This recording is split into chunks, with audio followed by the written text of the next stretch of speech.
Now, on example number 3, and these are called complex fractions. We have a fraction over a fraction. And if you guys have a little post-it note, that'll be very helpful to solve this type of problems. We are going to deal with a fraction at a time. So we're going to deal with the numerator or the denominator separately. So if you guys notice on top, nothing that we can do. So we can just rewrite it as 2 over x minus 1. So now I'm not going to deal with the denominators. I'm not going to pretend, assume that that's not there. So now we have a problem just like we had on the back side. We have an addition on the denominator. And in order to be able to add two fractions, we need to have a common denominator. Just like I said before, many of you guys have tendency to say, oh, minus 1. But no, this is a whole factor. And the x is a factor. So let me place this in parentheses. So on the left, I need an x. So multiply the top by an x and the bottom by an x. On the right, I need the x minus 1. X minus 1. So let's go and continue. X times 4 will be 4x. And then on the denominator, I have x and then x minus 1. Then we have a plus. Let's use the destroyer property. 1 times x will be 1x, or just x. 1 times negative 1 is negative 1. Denominator is x times x, but remember, we don't need to multiply, we can just leave it as is.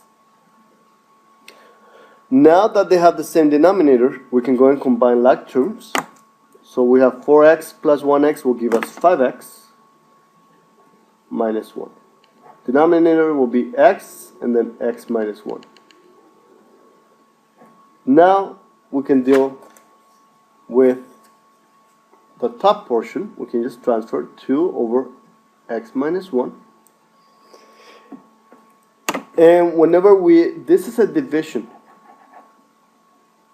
So I'm going to change the division to a multiplication by flipping the denominator.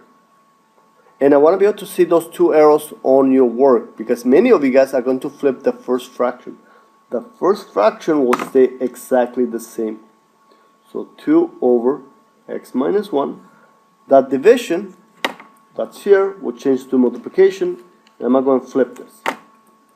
So that now the x times x minus 1 is here. And then the 5x minus 1. Now I can go ahead and cancel. It's already a factor for us, which is nice. So I can go and cancel this. Multiply across. Will give us 2x over 5x minus 1. And that's it. I know when you first see it, it's complex. But if you just do step by step, just like we did, you guys will have no problem. Let's go through letter B. We're going to go through the same process. We have a fraction divided by a fraction, so we have a complex fraction. So we're going to deal with one fraction or one step at a time. So I'm going to deal with the top part. If you guys notice, there's a minus in between, so automatically, just like we've done before, I'm going to change this to a positive and this to the opposite. I need to have the same denominator. That means that on the left, I need an x. On the right, I need the y. 5 times x will give me 5x. X times y will give me x, y. Plus, negative 1 times y is just negative y, or negative 1y. On the denominator, x times y will be just x multiplied by y. We still have this, but we're going to deal with it once we simplify it.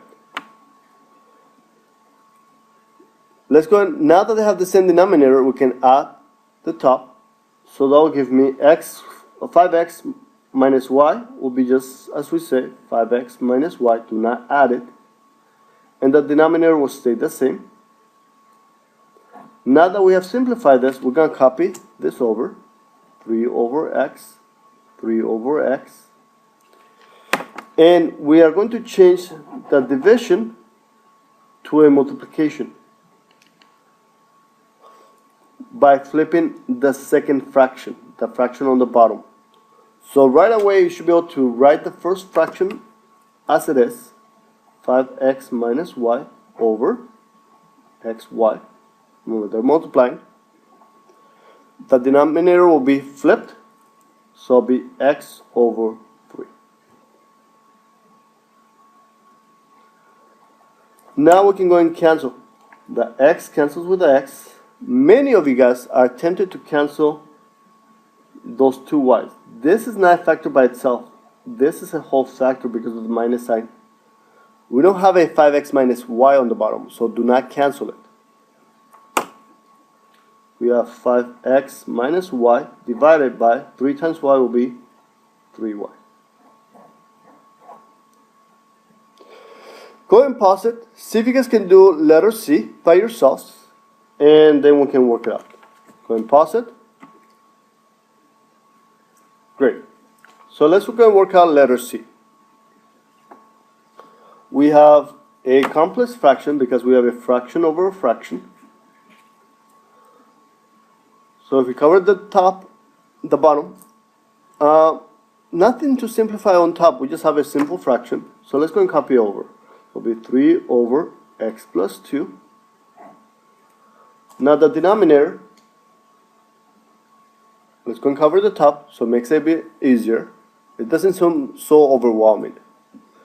So now, as you guys notice, we have a minus. We're going to change this to a positive by changing the 5 to a negative 5. Remember, the x is a factor and the x plus 2 is a fraction by itself. You can't just add 2 on this side and make them the same. That means that on the right hand side we're going to multiply by x. On the left we're going to multiply by x plus 2.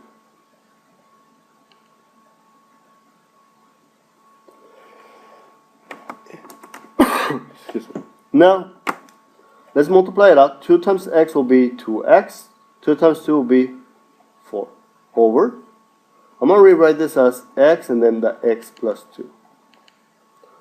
Plus, negative 5 times x is negative 5x over x times x plus 2.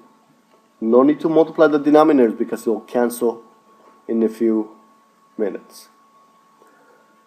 Now that they have the same denominator, we can go and combine the numerators.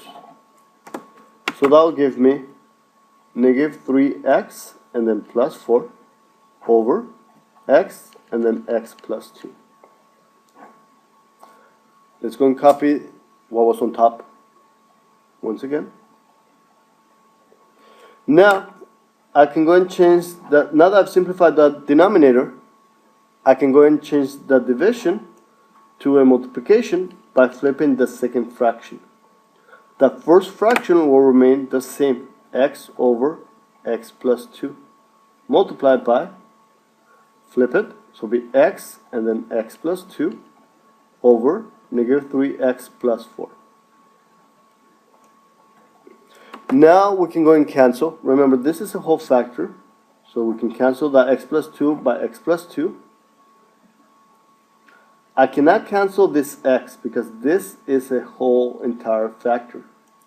So we're just going to multiply across. X times x will give me x squared over negative 3x plus 4.